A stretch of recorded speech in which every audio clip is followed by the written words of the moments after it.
الله العظيم أستغفر الله العظيم. السلام عليكم ورحمة الله وبركاته.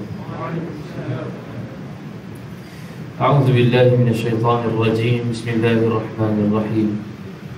الحمد لله رب العالمين، والصلاة والسلام على أشرف الأنبياء والمرسلين وعلى آله وصحبه أجمعين. سبحانك لا علم لنا إلا ما علمتنا إنك أنت العليم الحكيم. رب اشرح لي صدري ويسر لي أمري واحلل عقدة من لساني يفقه قولي. ولا حول ولا قوة إلا بالله العلي العظيم. أما بعد، قال الله تعالى في كتابه الكريم: أعوذ بالله من الشيطان الرجيم. شهر رمضان الذي أنزل فيه القرآن هدى للناس وبينات من الهدى والفرقان إلى آخر آية. صدق الله العظيم. Dihormati kursi para imam, para bilal, dan guru, para alim ulama, para asatizah, dan kuasa serta tuan-tuan dan puan-puan yang dirahmati Allah sekalian. Tamunya sama kita merapatkan syukur kepada Allah Subhanahu wa taala dengan izin dan limpah kurnianya pada malam yang penuh barakah ini dapat kita berhimpun bersama dalam rumah Allah Subhanahu wa taala.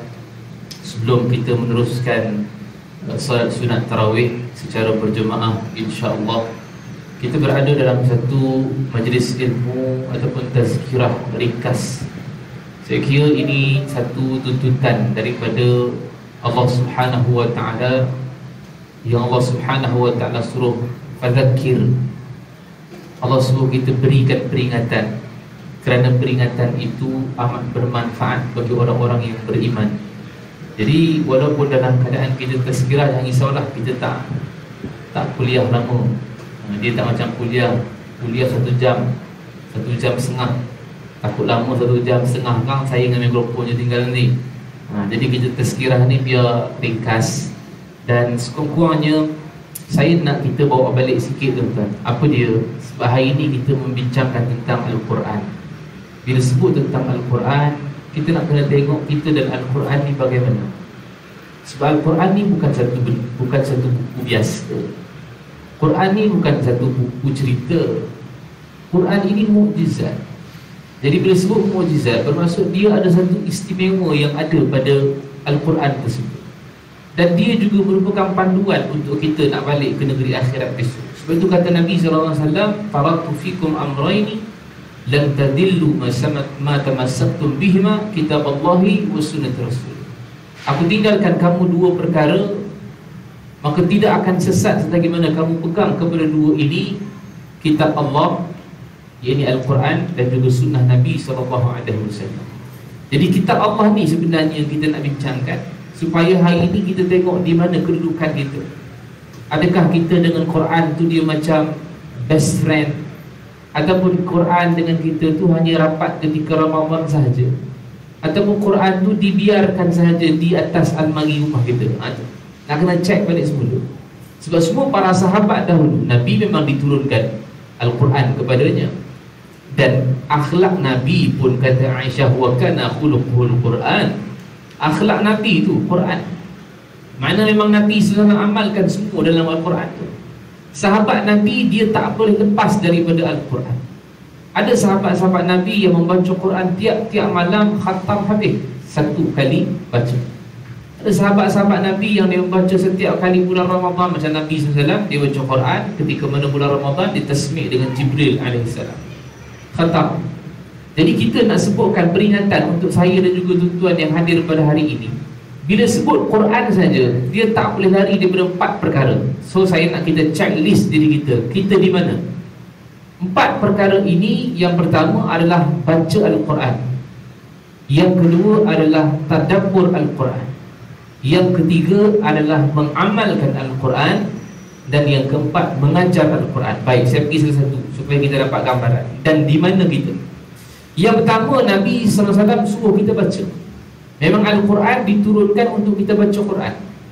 Dan orang yang baca Quran, kelebihannya banyak. Walaupun orang tu masih lagi berangkat-rangkak baca, walaupun orang tu masih iqra' lagi, iqra' 1, a, ba, ta, ta, ta, takar terus kata dia.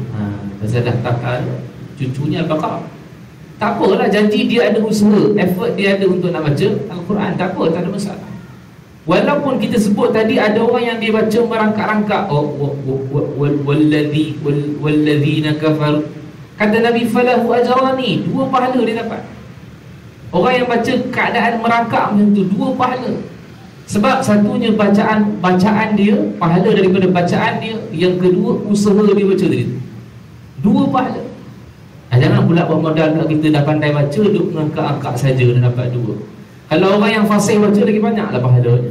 Kata Nabi, man qara'a harfan min kitabillah falahu bihi al-hasanah, ataupun falahu bihi hasanah wal hasanatu bi 10 amsalihah. Kata Nabi, siapa yang baca satu huruf daripada Al-Quran, maka baginya 1 pahala, dan 1 pahala itu digandakan Allah sebanyak 10 kali ganda. Kata Nabi, la aqulu alif lam mim harfun, walakin aqulu alifun harfun, wa lamun harfun, wa mimun harfun. Aku tak kata pun alif lam mim tu 1 huruf, tapi aku katakan alif tu 1 huruf, lam tu 1 huruf, mim tu 1 huruf. Dikala alif lam mim 3 huruf dapat 3 pahala, digandakan dengan 10 kali ganda jadi 30 kali ganda. 30 pahala kita didapat dengan kalimah alif lam mim saja. Kan? Jadi itu orang yang baca alif lam mim. Tapi janganlah esok alif lam mim saja. Tentanglah ustaz kata dapat banyak, dia ambil yang pendek-pendek je. Yasin, suami dia dengar bagus, isteri aku dia Yasin dia bagi. Sadaqallahul azim. La ilaha illallah. Habis. Cepat nak habis 20 bang kata dia. 20 pahala tu. Jangan kita punya kedekut dengan Allah. Kita berkira dengan Allah. Allah tak pernah berkira dengan kita, betul kan? Daripada pukul 4 pagi tadi kita bangun sampai sekarang, Allah tak pernah berkira. Kalau berkira dah dengan kita, dengan ibadat yang tak setanding yang Allah bagi nikmat tu, habis kita. Jadi kita tak boleh nak berkira dengan Allah. Jadi kata Nabi, siapa yang baca 1 huruf daripada Al-Quran, maka dia dapat 10 kali ganda. Maka bacalah. Kalau kita kata hari ni kita belum start lagi bacaan Al-Quran, maka hari ni kita start. Tak apa, walaupun dah tengah-tengah Ramadan dah, Ustaz dah separuh masa kedua dah, boleh lagi, teruskan saja. Sebab kita tak sebutkan tadi kita baca Al-Quran dalam bulan Ramadan saja. Walaupun Al-Quran itu diturunkan dalam bulan Ramadan, tetapi bukan disuruh membaca Al-Quran dalam bulan Ramadan. Al-Quran dibaca setiap hari walaupun bukan bulan Ramadan. Kan? Habis Ramadan besok, dah tadarus pun dah habis dah. Seronok kadang-kadang ibu-ibu tengok sadaqallahul azim, Allah habis khatam lagi kita tahu ni, betul? Buat apa? Tak ada masalah.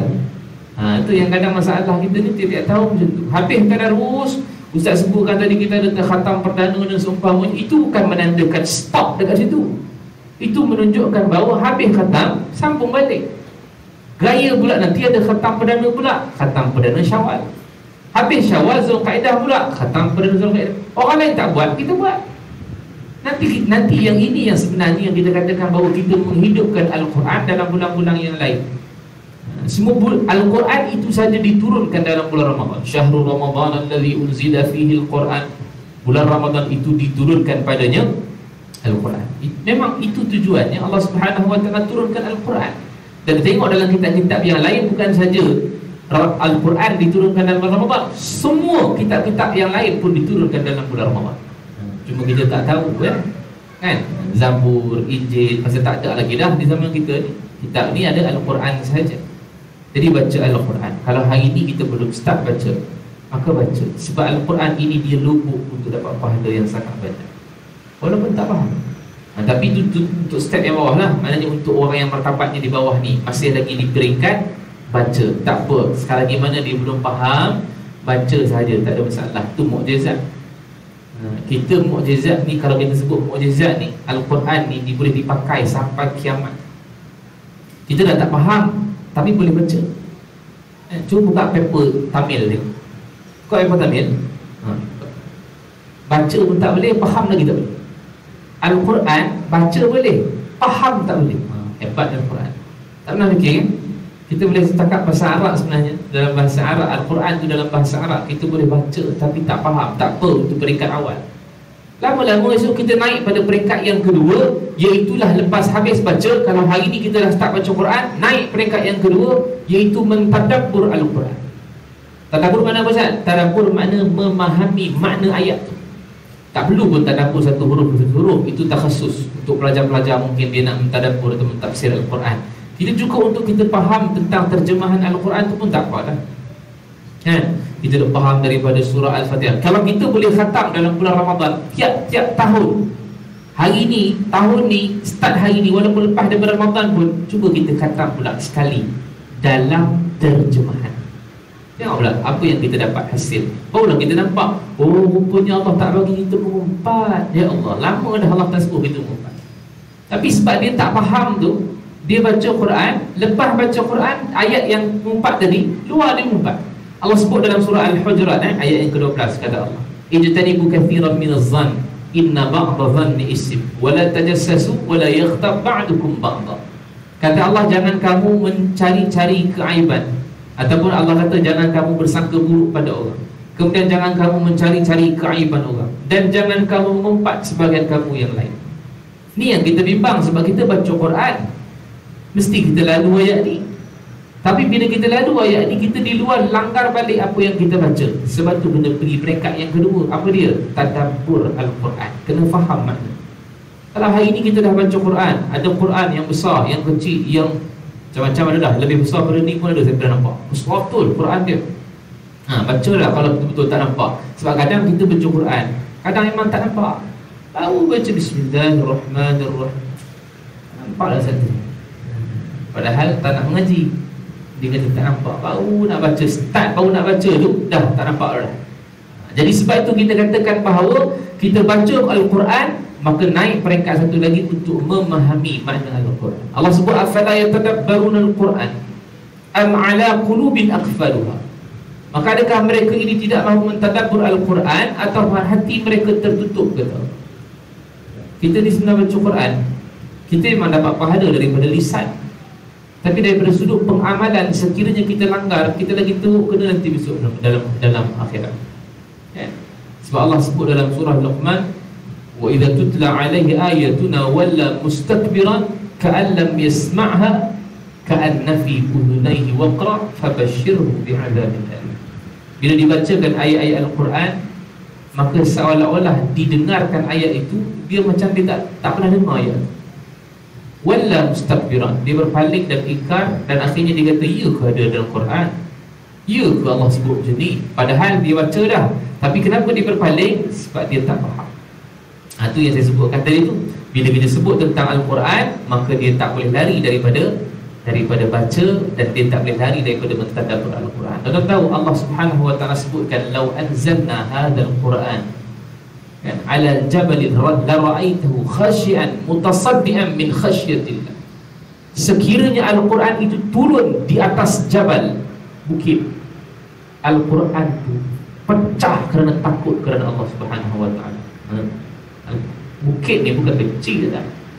Bukit besar, kukuh. Kan? Kita nak tarah pun bertahun-tahun kita nak tarah bukit dan gunung. Tapi Allah kata, "Lau anzalna hadzal Qur'ana 'ala jabalin la ra'aitahu khashi'an mutasaddian min khasyatillah." Dia akan jadi takut, dia akan jadi khusyuk. Sebab apa? Sebab Al-Quran turun pada bukit tersebut. Dia takut kepada Allah Subhanahu wa taala. Hari ini Al-Quran turun pada manusia, takut dengan Allah pun tak ada. Takut dengan Allah pun tak ada. Kadang Quran dibacakan tapi dia langsung tak dengar. Quran dibacakan siap gelak ketawa, Quran dibacakan siap sembang. Ini masalah. Quran dibaca untuk kita dengar. Ini Quran dibaca digelak, Quran dibaca disembang. Yang ini yang akan menjadikan bahawa kita ni akan diazab oleh Allah Subhanahu wa taala. Yang saya sebutkan tadi, bila orang dibaca Al-Quran, tiba-tiba dia langgar apa yang dibaca, fabashshirhu bi'adzabin alim, kata Allah. Maka berikan khabar gembira kepadanya tentang azab yang pedih. Dan kedudukan kita dekat mana hari? Saya tak nak ajak berat-berat. Saya nak ajak supaya kita peringkat by peringkat. Cukuplah kita faham Al-Quran hari ni pun dah okey dah. Lepas kita faham ayat Al-Quran tadi, maka kita akan pergi pula untuk yang ketiga, iaitulah mengamalkan Al-Quran. So bila kita dah faham, maka kita tahu dalam Al-Quran dia ada larangan dan perintah. Yang Allah perintahkan kita buat, yang Allah larang kita tinggalkan. Itulah yang menjadikan kita selamat di dunia dan akhirat. Sebab itu bila mana kata Nabi, iqra'ul Quran fa innahu ya'ti yawmal qiyamah syafi'an li ashabi. Bacalah Al-Quran, kata Nabi, sebab nanti Al-Quran akan datang beri syafaat kepada kita besok di hari akhirat. ataupun kepada orang yang membaca Al-Quran. Siapa yang lagi boleh beri syafaat pada kita? Nabi boleh bagi, Al-Quran boleh bagi syafaat pada kita. Dan kalau hari ini kita tinggalkan Al-Quran, tuan, saya ingat bubuih dah pula ustaz tiap tahun cerita pasal Al-Quran, tapi kita sebenarnya kena balik-balik kat diri sendiri. Nak tak nak saja. Bubuih pun kita tak boleh buat apa-apa. Ustaz-ustaz pun cakap je lah, dia tak boleh buat apa-apa pun. Dipesan suruh baca Quran. Kalau tak bolehlah baca, pergi cari guru untuk baca, walaupun umurnya 75 sekalipun, pergi belajar. Malu lah Ustaz, malu nanti nak jawab apa di hadapan Allah. Allah bagi umur 70 tahun dalam dunia, tiba-tiba kita kata malu ya Allah nak belajar Al-Quran. Habis 70 tahun aku bagi duduk dalam dunia, buat apa? Nak jawab apa tuan? Nak buat apa? Semalam semalam siapa tengok geng mengaji Astro? Tak tengok masak, semua tengah masak, ibu tengah masak, ayah tengah semayang kan. Geng ngaji semalam Syekh Abdul Karim Al-Makki tu kan, kan? Imam besar di Shah Alam. Dia ceritakan pada penonton lah, saya pun dengar sama. Dia kata ada orang dia tak boleh baca Quran, tapi dia ambil Al-Quran, dia selak Al-Quran, dia baca, selak Al-Quran, dia baca. Tapi tadi Ustaz kata dia tak boleh baca, nanti dulu. Dia selak Quran, dia baca, dia selak Quran, dia baca, sampai beberapa muka surat. Maka Syekh kata, tahu dia baca apa? Dia baca La ilaha illallah, La ilaha illallah, La ilaha illallah. Sebab apa? Sebab dia rasa sedih. Dia tak boleh baca Quran, tapi dia teringin nak baca Quran. Dia buka juga Quran, dia baca apa yang dia tahu saja.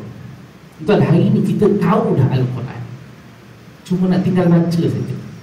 Kan yang itu tadi, yang laki-laki tadi tu, dia punya diri dengan Tuhan lah. Kenapa dia tak boleh baca? Mungkin dia sebab mak ayah dia tak ajar dia ke, atau mungkin sebab mak ayah dia tak ada. Wallahualam, kita tak tahu apa punca dia, apa sebab dia, kita tak tahu. Tapi saya nak bagi tahu pada kita, dia ada perasaan untuk nak baca Al-Quran. Dia ada perasaan, tapi sebab dia tak mampu nak baca, dia selak juga Quran, dia baca apa yang dia tahu. La ilaha illallah, La ilaha illallah, selak lagi La ilaha illallah. Dia sedih sebab dia tak boleh baca. Tapi usaha dia lah lepas tu nak belajar ke ataupun tidak. Sama dengan kita hari ini. Hari ini kalau kita rasa kita dah baca Quran, takkan nak tunggu sampai 5-6 tahun tak boleh baca baru nak buka Quran. Ada orang jenis macam tu kan?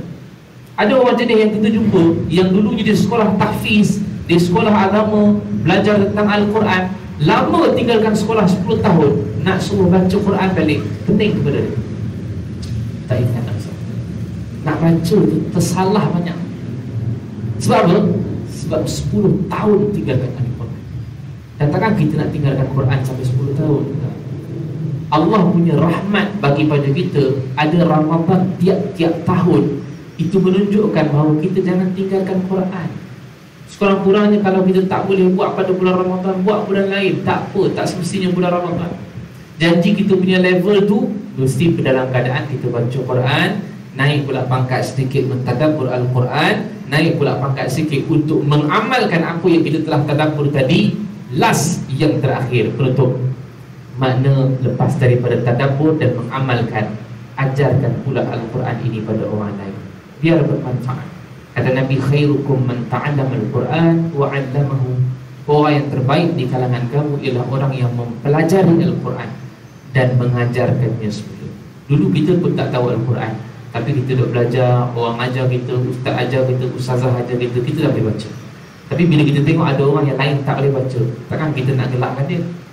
Kita lah bertanggungjawab untuk nak mengajarkan dia. Habis, bila empat benda ini telah pun berlaku, empat ini telah pun kita buat, dan soal balik diri kita, di mana kita dengan Al-Quran? Dia bukan dah habis kat situ kan? Di mana pula kita dengan Al-Quran? Adakah Al-Quran telah menjadi petunjuk dalam hidup kita? Itu soalan. Saya stop situ untuk kita jawab masing-masing di rumah, untuk kita tengok dan hayati. Kita checklist balik diri kita, aku berada di tingkat yang mana? Mengaji Quran, mentadabbur Quran, mengamalkan Al-Quran dan mengajarkan Al-Quran. Kalau empat dah buat, soal balik diri, adakah aku ataupun adakah Al-Quran telah menjadi petunjuk dalam hidup aku? Soalan, bawa balik untuk kita jawab masing-masing nanti di rumah. Mudah-mudahan bermanfaat insya-Allah. Mudah-mudahan apa yang kita sampaikan pada hari ini memberikan semangat sedikit buat kita. Tak banyak pun tak apa, sedikit untuk kita buka Quran dan terus mengaji sampailah kita mati. Mudah-mudahan Allah memberikan syafaat pada kita dengan syafaatul Quran, insya-Allah. Jadi saya cukup sekali dulu. Kita sambung dengan tarawih sama-sama insya-Allah sampai habis. Sampai habis witir, sampai witir kita doa dan mudah-mudahan Allah makbulkan doa kita insya-Allah. Wallahu a'lam. Aku qouli hadza wa astaghfirullahal azim li wa lakum. Assalamualaikum warahmatullahi wabarakatuh.